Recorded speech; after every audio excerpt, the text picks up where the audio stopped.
Good Saturday morning. Welcome back to the garage. We are just about to start part 2 of our series on the Vietnamese polished stainless steel bumpers.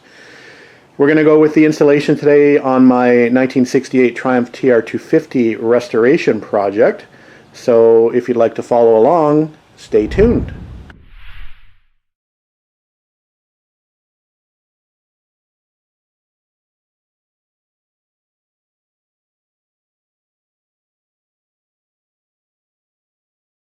Alright, let's get busy. We'll start with working on the rear bumper, so we'll get it off the floor and onto the table over here. The first thing I'm going to do is I'm going to affix the overriders and the accompanying bracketry. Now unfortunately I am missing one bracket, actually two brackets for the rear bumper that I'm going to have to fabricate, so we'll get there when we get there, but at least we can put on the bumpers what we have. So we do have new hardware. We have a new hardware kit from Grove Components, a stainless steel kit from Grove Components over here, but I also have the hardware kit that was sent by the bumper company, Bumper Automobile. So we'll probably endeavor to use both. I'm sure that the hardware that the company sent, the Vietnamese company, is going to probably be metric. And I've heard that about these bumpers, that the fasteners, the imperial fasteners, will not work. So we'll probably end up using a combination of the stainless steel components for mounting the bracketry to the frame, for example, but as far as mounting the overriders and the bracketry to the bumpers, I'm sure we'll have to use the hardware that came with the actual bumpers themselves. Hopefully. Alright, I've got the rear overriders up on the table, and they're the old chrome ones, as you can see, versus the new stainless steel versions. First thing I'm going to do is I'm going to add in the rear license plate lamps here on the rear. And I do actually have some new lights, but they are horrible in my opinion. They're very cheap, so we will not be using these. The original are a little bit, worse for wear, but I think I can polish those up with some autosol. So we've got some autosol standing by. These lenses, the original lenses, are glass, beautiful little glass lenses. These are plastic and crappy. So we are not going to be using the new aftermarket parts. We're going to be cleaning up what we have, and we'll be using these. I feel much better about using these, even though they are not in the greatest condition. I'm sure that they will outlive the Reproductions by far. Alright, we've got the original wiring harnesses hooked up, and they fit in here. It's just a rubber grommet, or a rubber boot that pushes through. There's a little channel that fits on the inner edge of this hole here, so you can just see that there. So we'll install those. The wiring comes out through the bottom, so we'll do that. I have cleaned up my existing, or my original caps and lenses. They turned out great, so we'll be reinstalling those with new stainless steel screws over there. And we've got some new bulbs standing by as well. So we'll go ahead and we'll do that now. I'll give you one shot before we button it up and get ready to put it on the actual bumper. We're not too far into it, and we've come across our first problem that we're going to have to solve. And that is with fitting these little domed lights. Now, the original stock bumpers had a hole opening that looked something like that. These utilize these little, I'm going to call them J-clips or spire nuts, if you can see those there. They basically fit in these slots here, and then they took a small fastener to fasten on this dome, alright, through here. So the new bumperettes only have holes. Now you'd think, okay, well I can just use the holes, we don't have to worry about spire nuts, and we can just use a metal screw to go in there. The only problem is that the metal screws that you would have to use would be incredibly big for this task. So I have here two new screws, a self-tapper and a Robertson. They are 3/8 and 1/2 inch. And they are still too big to even thread in there. Like I can physically push this all the way in and it will not grab. The problem with that is if I go to upsize, then I'm going to blow out the holes on the sides of the little dome holder, light holders. That's going to be way too big for that area there. So I've got a little bit of a dilemma. I can't really upsize the screw. but obviously it needs to fasten and hold here. So now I'm thinking of using something like a spire nut. The only problem is, here's my spire nuts over here. I can get this open one-handed, probably not. So if I use something like a spire nut on the back, I could probably make this work. The only problem is once the rubber boot is installed, I cannot get my hand back in here to get a spire nut on the back of this location.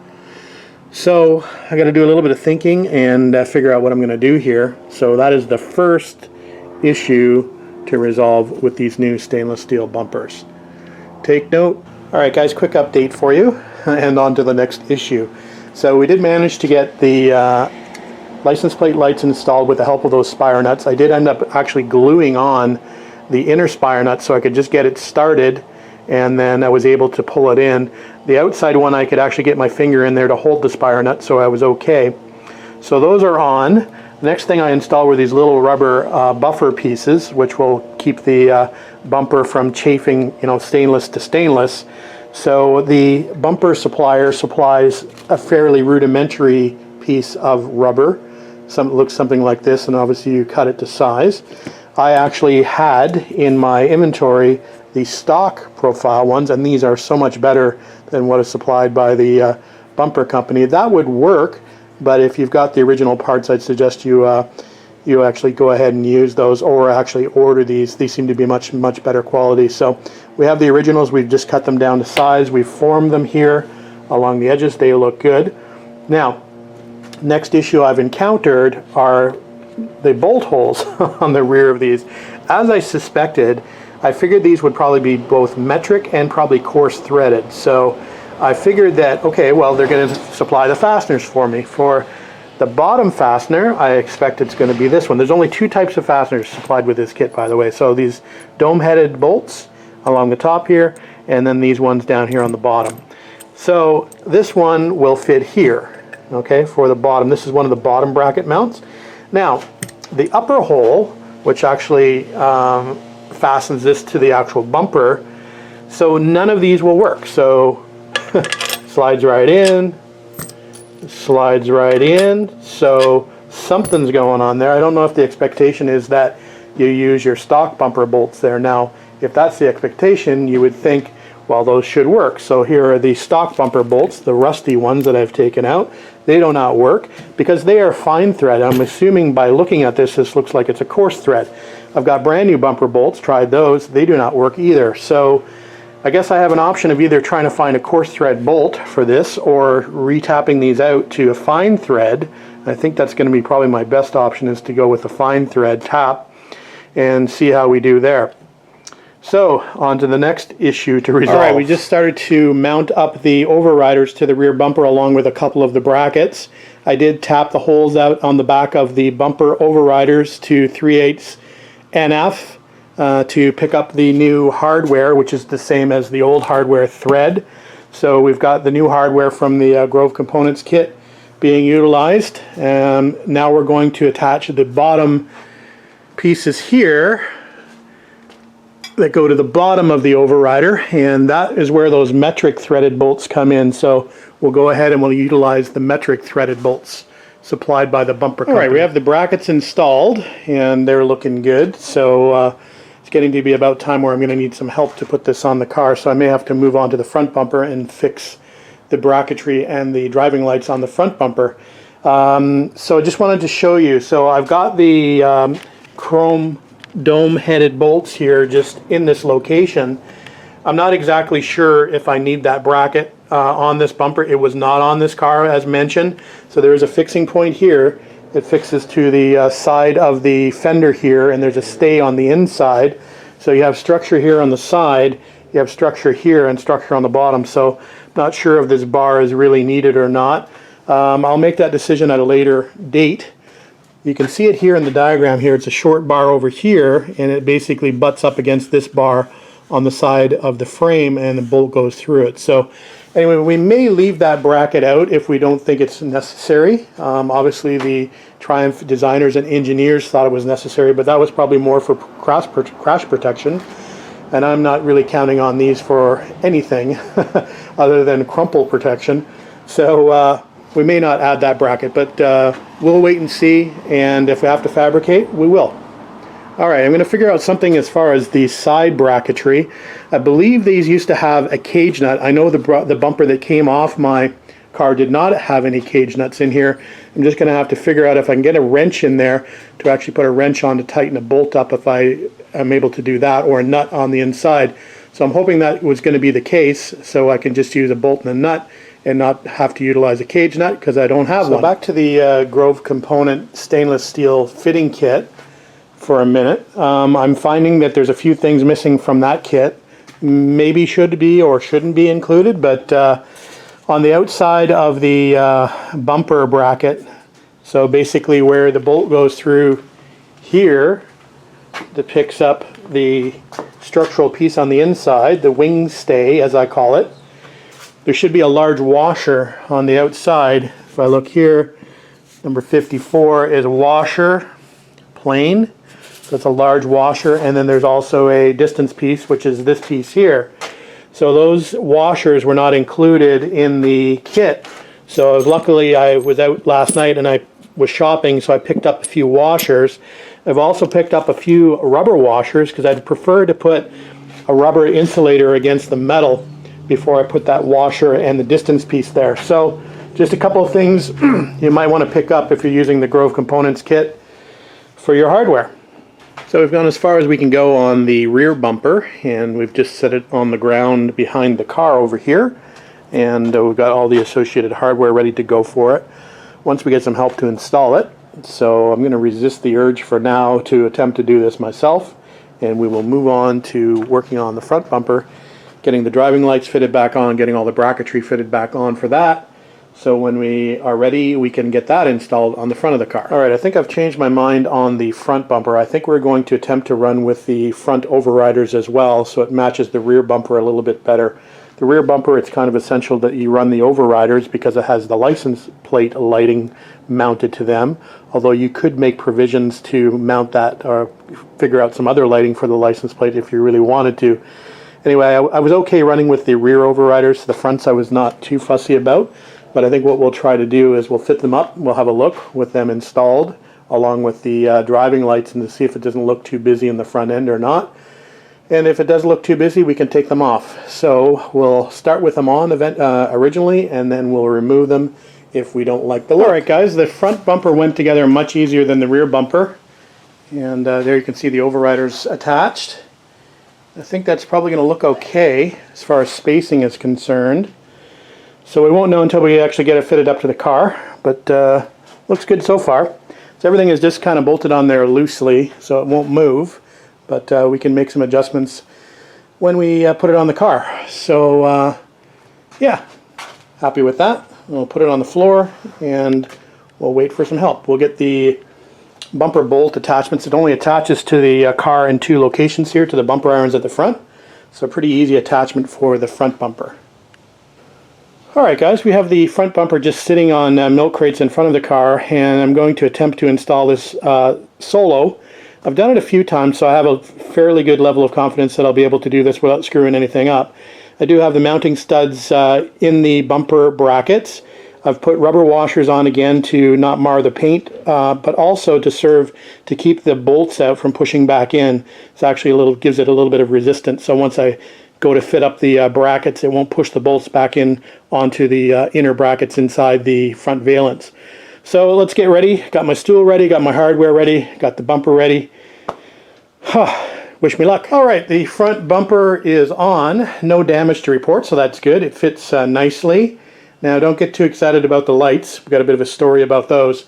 Some of you might recall who followed my videos, when I made the brackets for these lights and installed these lights, I knew that I was going to probably have some really close fitment issues with the bonnet when it tipped forward. So I made a mental note to myself that when I installed these with the bonnet, that I would actually do a quick check first time I had them installed with the bonnet on. And I've just done a quick check, and they do indeed just foul them slightly, which means that they'll have to be removed and the bracketry will have to be rethought out. I'm not really a big fan of moving those lights forward ahead of the bumper, so I'm not quite sure what we're going to do. We may just run without them entirely, But for now, anyway, they are going to be removed from the car. So for those of you who didn't like the lights to begin with, well, it's going to declutter the front end slightly. I could actually almost undermount these using the same brackets, but I think I'm going to leave them off for now, and we'll think about it a little bit. So it is potential I could undermount, and then that would solve the clearance issue, but not sure that I like that approach either. Here's the new and cleaner look front end on the TR250. No driving lights. So you'll have to let me know in the comment section whether you prefer it without the lights or with the lights. So that'll be interesting to read your comments and maybe help me decide whether I want to put those back on or not in some way, shape, or form. Anyway, the bumpers fit very well. They look great. Just wiped them down quickly to get all my fingerprints off. It'll be interesting to see them out in the sun, but as far as I can tell, they're going to look great. Like I said, they fit perfectly. Follow the contours of the valance well. They line up pretty well on both sides of the fenders. I think I have a little bit more of a stick out on this end than this end, but that's not going to be noticeable. So yeah, I'm happy with the front bumper fitment, so let's move on to the rear. Alright, the bat signal has been answered. Look at those legs. I have to wake them up when I'm ready. I'm just doing some taping on the sides of the car, just in case we get a little too close. So let me do that, and then we'll get to actually putting some fasteners in the back. Alright guys, the rear bumper is now on the car, and I highly recommend having two people to fit the rear bumper. It's just difficult to keep an eye on both sides here. It gets pretty tight on the sides as far as hitting the bodywork. If you're not paying attention and trying to move the bumper around, you can easily chip up your paintwork. We'd had it taped and had some cloths over the bumpers as well, but it's just nice to have a second set of eyes to keep an eye on things. So thanks a lot to Alin for dropping everything and coming over to give me a hand to install this. It was much easier. Again, I wouldn't have been able to do this myself, so thanks to Alin for helping me out. So I think the bumper looks good. It looks pretty level to me. It's hard to kind of tell with this post in the center of the garage being in the way. I'd like to be able to stand back a little bit further from it and have a look, but definitely looks good from what I can tell with it being up on stands. We'll have a better look at it when it's off the stands and out in the driveway. But it is looking pretty level. It's looking pretty good compared to the reverse lights. It looks pretty level. Really happy with the stick out on the exhaust. That is absolutely perfect. So that worked out well. So the bumper fit quite well. We did do a little bit of shimming here and there. And that's probably based on this car, not the actual bumper itself. So we did have to add a few washers here and there to get it sort of aligned. It's a little tighter as far as fit over here on this side, on the passenger side. The gap's a little bit less than it is on the driver's side, but I'm not going to worry too much about that. I think it looks good regardless. So there you go. New stainless steel bumpers and overriders fitted, and of course we'll run that wiring. We still have those clips here to run. These are the wire keepers, so these will actually run clip to the brackets, and they'll run those wires up to the inside of the fenders here, where they go inside the trunk, along with the wires from the side marker lights. So we'll wrap that up at a later date, but those bumpers, front and rear, are looking good, and I'm quite happy with the purchase. So we'll have another quick look at the front while I'm here before we call it the night. Again, these bumpers I got from a company called Bumper Automobile, and their website is bumperautomobile.com. Again, based out of Vietnam. All that information is in part 1, if you didn't see that. You might want to take a look for the part 1 version of this. Definitely a cleaner look up here without the driving lights, but we'll see if I want to add those back in or not. But again, front bumper fit well, rear bumper fit well, and looks good, so I'm happy with that.